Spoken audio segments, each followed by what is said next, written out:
Here's the part nobody tells you. An iPhone that sits untouched in a drawer for a year can still lose 5 to 10% of its battery health. Zero scrolling, zero calls, zero charging cycles, and the battery still gets worse. That's not a glitch. That's chemistry doing exactly what chemistry does. If you've been babying your phone, avoiding fast chargers, treating it like a museum piece, and your battery health number still dropped, you're not imagining things, and you didn't do anything wrong. The battery was aging the entire time, whether you touch the phone or not. Apple's battery health screen, the one buried in settings under battery, shows a single percentage meant to represent your battery's maximum capacity compared to when it was new. A phone sitting at 85% can only hold 85% of the charge it could on day one. Most people assume that number only falls because of heavy use, endless charging, gaming until it's hot in your hand. That's part of it, sure. But that percentage is really a scoreboard for two separate processes happening at once, and only one of them cares how often you actually pick up the phone. Inside every iPhone is a lithium-ion battery, and that name tells you what's happening. Lithium ions physically move back and forth between two electrodes every time you charge and drain the phone. Every trip degrades the material slightly, like walking the same path across a lawn until it wears a track. But here's the twist.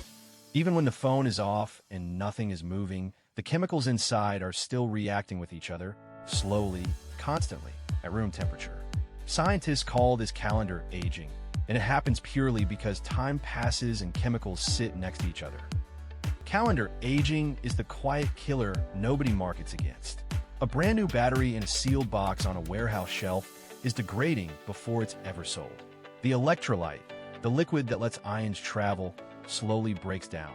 A thin film called the SEI layer builds up on the electrode and gets thicker every month, making it harder for ions to move efficiently. None of this requires you to charge the phone even once. It's the same reason a car battery you never drive still eventually needs replacing. Time itself is a cost, and lithium-ion batteries pay it whether you use them or not. Then there's cycle aging, which is what most people picture when they think about battery wear.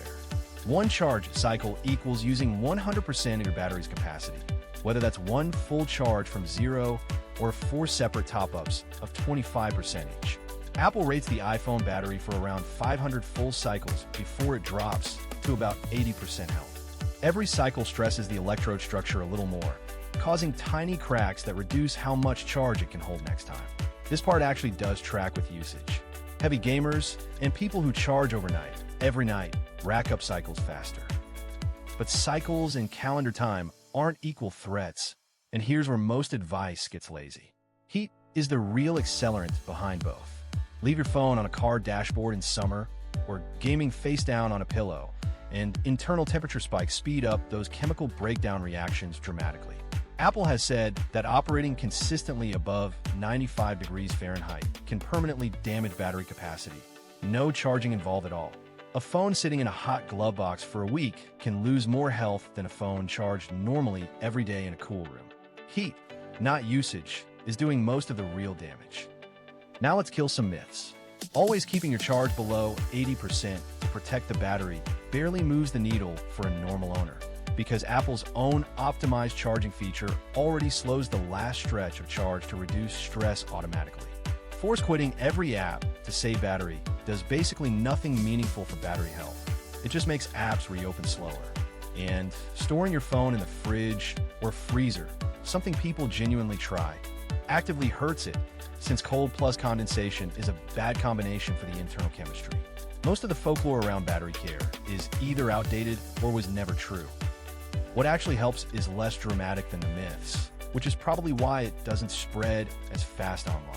Avoiding extreme heat matters more than almost anything else you can control. Not leaving your phone plugged in at 100% for extended stretches, which optimized battery charging already helps manage, matters too. Using a case that doesn't trap heat during charging is a small but real factor. None of this requires obsessive percentage watching or buying special slow chargers.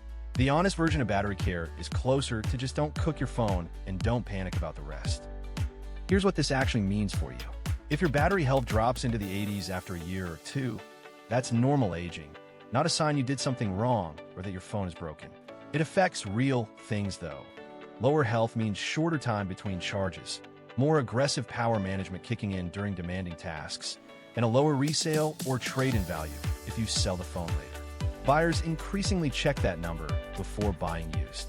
Understanding that calendar age plays a huge role also means a phone you barely use isn't magically preserved. Time comes for every battery eventually.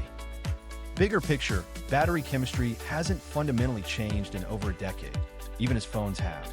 Solid-state batteries, which replace the liquid electrolyte with a solid material and could dramatically slow both calendar and cycle aging, are still years from mainstream phones despite years of promising headlines.